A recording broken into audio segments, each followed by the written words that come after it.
So this incredible, astonishing looking building behind me is the Nakagin Capsule Tower building. It is perhaps not only my favourite building in all of Tokyo, but in all of Japan. And while I'd like to tell you a happy story about how next year it's its 50th year anniversary, unfortunately, its future is not looking so good.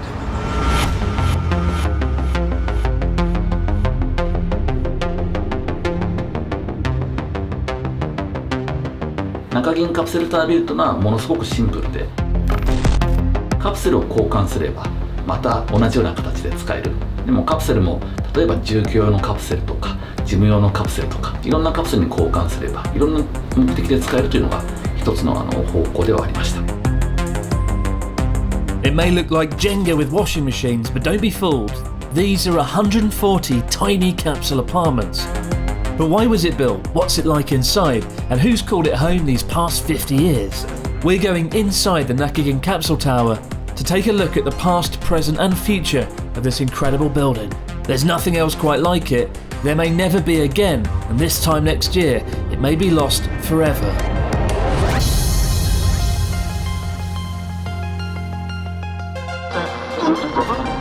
Tokyo, the center of Japan, both industrially and politically. In the 1960s and 70s, Japan's post-war economy was experiencing explosive growth in a period referred to as the economic miracle. The country was becoming a dominant player in the export of high-tech electronics, and rapid urbanisation was sweeping the country. In 1945, 50% of the nation's population lived in rural areas, but by 1970 that figure was less than 30%, and Tokyo was very much at the epicentre of the migration. Unsurprisingly, affordable living space became increasingly elusive. It was against this backdrop of economic prosperity and rapid urbanisation that a group of Japanese architects birthed the metabolism movement, a design philosophy that incorporated aspects of organic biological growth. In the same way an organic life form grows, changes and adapts with its surroundings, why shouldn't a building? One of the first buildings to follow this philosophy was the Yamanashi Press and Broadcast Centre, built in 1966, with its exposed pillars allowing future floors to be added above. Then in 1967 came the Shizuoka Press and Broadcasting Tower, which looks more akin to a plant than a building, with its cantilevered floors protruding outwards. But it was the Nakagin Capsule Tower, opened in 1972 and designed by visionary architect Kishore Kurokawa, that went on to become the iconic symbol of the metabolism philosophy. With the capsules prefabricated outside of Tokyo, the assembly of the tower itself was completed in just 30 days, with the 140 capsules measuring 2.5 metres wide and 4 metres long. And just like a regular apartment, the capsules could be bought and sold. One man lucky enough to own his own capsule since 2010 is Tatsuyuki Maeda. 住み心地としてはですね、やっぱり狭い空間なんで何でも手を伸ばせばすぐ届くというのはやっぱり便利です。でやっぱり一人でこもったり何かに集中したりして、仕事でも構わないんですけど、そんな時にやっぱりここにこもると仕事の効率はものすごくはかどります。 The sad irony of the Nakagin Capsule Tower is that the building that was meant to adapt and last forever will likely be gone in the next 2 to 3 years. When the tower was built, the original plan was to replace all the capsules every 25 years, effectively dismantling the entire structure and reassembling it. However, to do that required not only money, but the permission of all the owners of all the capsules. Given the removal of just one capsule would require many other capsules to be removed, a pretty big flaw in the grand scheme of things. Perhaps unsurprisingly then, none of the capsules were ever replaced, and the building has fallen into disrepair. Underneath the impressive exterior, the building of tomorrow is a crumbling asbestos-filled mess. And today, only a handful of residents actually live in the tower.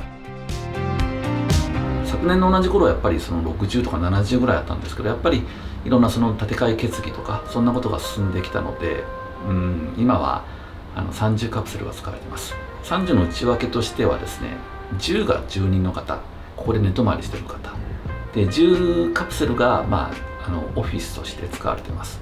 でさらに10、ここの場合ちょっと特殊なんですけど、やっぱりセカンドハウスとか趣味の部屋として使う方がいらっしゃるので。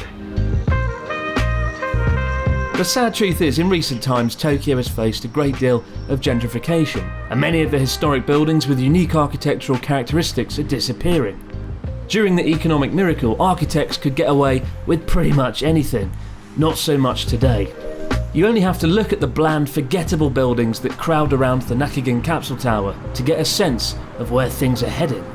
Joining us inside today is my good friend and Tokyo real estate expert Alex Shapiro, who can attest to the rapidly changing skyline over the last decade. They have a very kind of utilitarian mindset towards architecture in Japan for the most part, particularly in cities, right?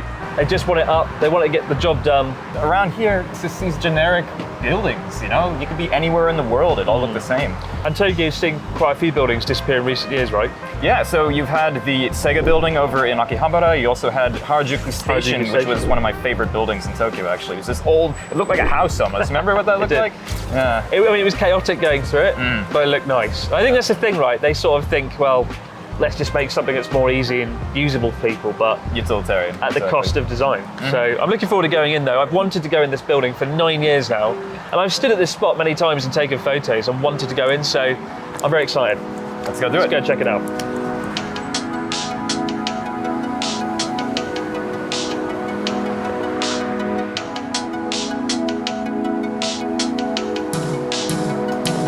Maeda-san is taking us on a tour of 3 separate capsules, and the first one is the original untouched room. まあ部屋はこの大きさです。で特徴はやっぱり丸々だと思います。丸々これ全て開かない状況になってるんですけど、実はここ防音のために二重窓になってるんで内側だけ開きます。ちょっと開けてみますね。内側がこんな感じの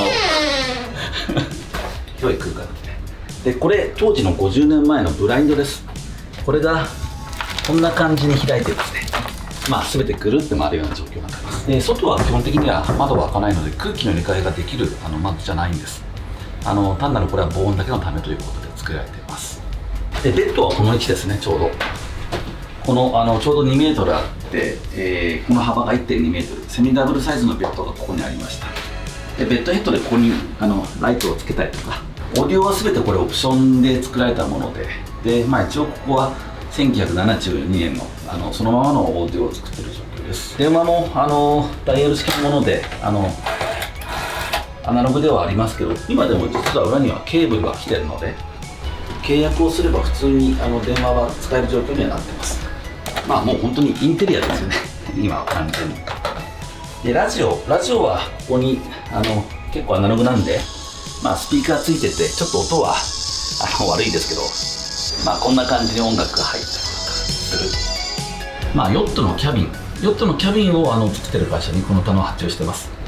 棚がまあ奥行きがなくても荷物が入るようにということで、こんな感じでですね、全てこんな跳ね上がるような感じになってます。これはレゴですね建物的に建物が全体がブロックっぽいので、まあこういうブロックで作ると建物の構造が分かりやすいんで、あとここはビジネスカプセルとして使われてたので、ここに収納型のですね机があります。ちょっと低くて使いにくいんですけど、まあ日本の場合1972年って高度経済成長時代なんで、いわゆるここで残業して寝てシャワー浴びて会社に行くみたいな、そんな感じのライフスタイルっていうのを想定してですね、この中銀カプセルタワービルっていうのは作られたりとかしております。ドアはなんとなく船っぽいイメージがあります。で通常ユニットバスって四角く作るんですけど、ここはどうしても居住スペースの方が狭いので、ここを45度に切ってですね丸みを持たせて少しでも室内が広く使えるようにということで、このサイズこの形で作られています。中も結構丸いいろんな曲面を作った形で作られています。トイレの横に白いお皿がありますけど、あれは灰皿ですね。昔はユニットバスの中でタバコを吸うことができた。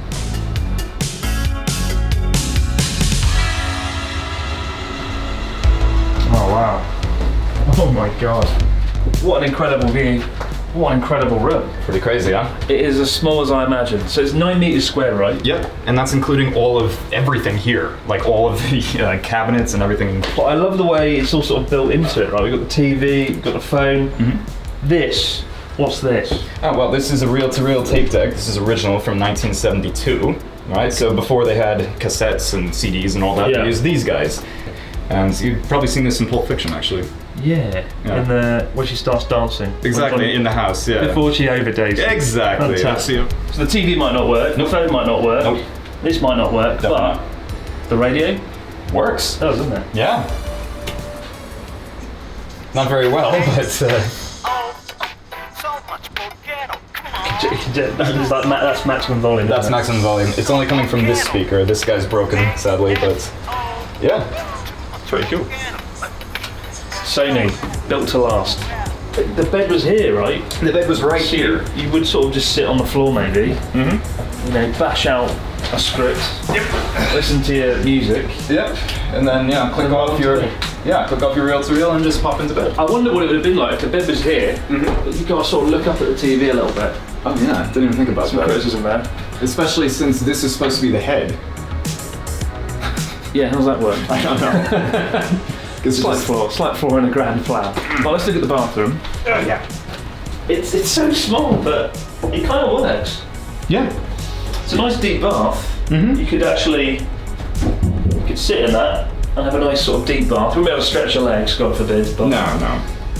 This looks very 70s. I like this. Yeah, nice soap dish. And the colour, very 70s. Looks like somebody was smoking in here for a long time. Yeah. They definitely were. Yeah, it's very minimalistic, isn't it? Yeah. Right, I don't know if I could live in a room this big, maybe for like a few weeks. It would be kind of fun, you could sort of sit by the window. Like at night, I think this would be an incredible view, sort of sitting on the bed looking out over the Tokyo skyline. And also, if you like cooking, I would not recommend this place for you because there's no Oh, kitchen. there's no kitchen, I didn't even think about that. Yeah, there's Is there literally a no kitchen. communal kitchen? I don't think so. No. Okay. Yeah. So McDonald's every day. basically, well, if you're in the middle of Ginza, that's a whole McDonald's, deal. Yeah. McDonald's, Yoshinoya, Family Mart, job done. Who needs a kitchen anyway? The second room that Maeda-san shares with us is his own private space, which he's modernised and turned into a room for social gatherings and events. You ready to see the next one? Come on in. ここはまあ事務的なスペースだったりとか、また住人同士でそのコミュニケーション取るために飲み会なんかをやったりとかする、そんな場所で使ってます。そういうことですね。はい。だからオリジナルの壁が棚がないんで結構広く使えるんで、まあ多ければここに10人ぐらい入って結構10人で飲み会なんかすることもあります。 10人ですか? はい。 Wow, okay. Yeah, I can't think of putting 10 people into this place. That is crazy. And again, with this one, there's no kitchen, but there is actually a little fridge and microwave over there, so you could do some bentos or something like that if you had them pre-made. The final room is the most modern and stylish of the three. It was a collaboration between the Nakagin Capsule Tower and Muji, a popular Japanese brand associated with selling household goods with a minimalistic aesthetic. はい、どうぞ。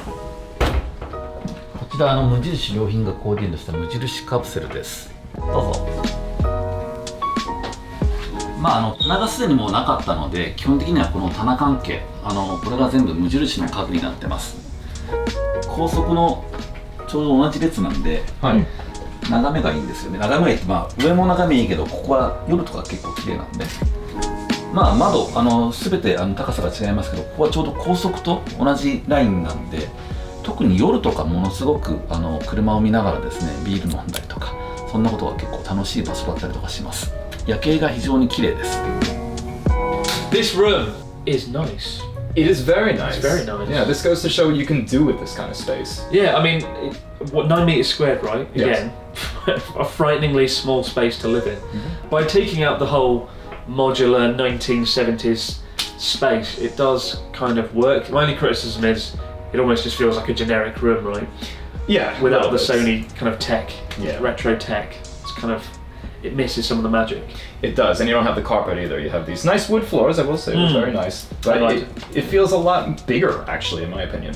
Could you live here now, Alan? I could totally live here. No, Yeah. you couldn't. I could. No, you couldn't. I could have all my, 4 items of clothing on the wall, and yeah, I could totally live here. So, you gonna stay the night? I would love to. The only thing I will say is a bit of a damp. Yeah. It's kind of old, Little smell. musty. Yeah. Yeah, it could be the aircon, could be the fact this building's like 50 years old. It's very stale in here. I could get over it though. Get some incense sticks, job done. Yeah. For one night only. Get asthma. Oh yeah, I've got asthma. It'd be a very, very short-lived stay in the room, I think. Yeah. Asbestos does that. You have to wonder, had the capsules been built to last and not be replaced every 25 years, perhaps the building's future would have been secured. And it's fun to imagine a Tokyo where the economic boom never ended and eccentric architects were given unlimited budgets and allowed to throw practicalities out the window. Who knows what the Tokyo skyline might have looked like? But unfortunately, Japan's economic bubble did burst in the early 90s. In 2007, Kishore Kurokawa, the designer of the Capsule Tower, passed away, and in recent years, any hopes of receiving UNESCO World Heritage status or any government protection have faded. But there is a ray of hope. Recent crowdfunding efforts have been launched to try and preserve several capsules when the building is inevitably demolished.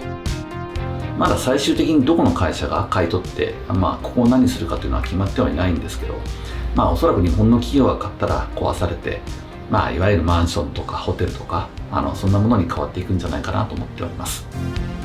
で、まだ時期は決まってないんで何とも動けてはいませんけど、やっぱりこの建物がもし壊されてしまうんであれば、黒川さんの当初のその動くカプセルというのを実現するためにですね、カプセルを取り外して、カプセルをちゃんと全てリニューアルしてですね、それを、この場所で生かすことはできませんけど、例えば日本のどっかの土地にですねカプセルが並んでカプセルビレッジみたいな泊まれるそういった宿泊施設にできるとか、あと一方ではちゃんとカプセルの歴史をメタボリズムの歴史を残していかなければならないので、そういったカプセルについてやっぱり美術館とかですね、国内だけじゃなく本当にその海外の美術館でも寄贈してですね。I have to say that original capsule was so damn cool. Like, imagine going back to 1972. Everything brand new, shiny white, the panels, the Sony equipment, the TV, the radio and everything. Yeah, no, it is awesome. And still today, I think it's really cool. But at the same time, I know you like it all shiny and new looking, but at the same time, I love it old and like dilapidated and decrepit and rusty and all that kind of stuff. Well, it is one step away from being a Haikyo, right? Yeah, Japanese abandoned building. But there's been a very successful crowdfunding campaign, which you can find in the description box below, where they're going to try and preserve a few of the capsules, right? Yeah, they're going to be in probably museums all around the world, hopefully. Hopefully. So that's pretty promising. But thank you, Alex, for coming today. Check out Alex's channel, Tokyo Portfolio, also linked in the description box below. But for now, guys, as always, many thanks for watching Abroad in Japan. We'll see you right back here, do it all over again in the next episode. Bye for now. Take it away.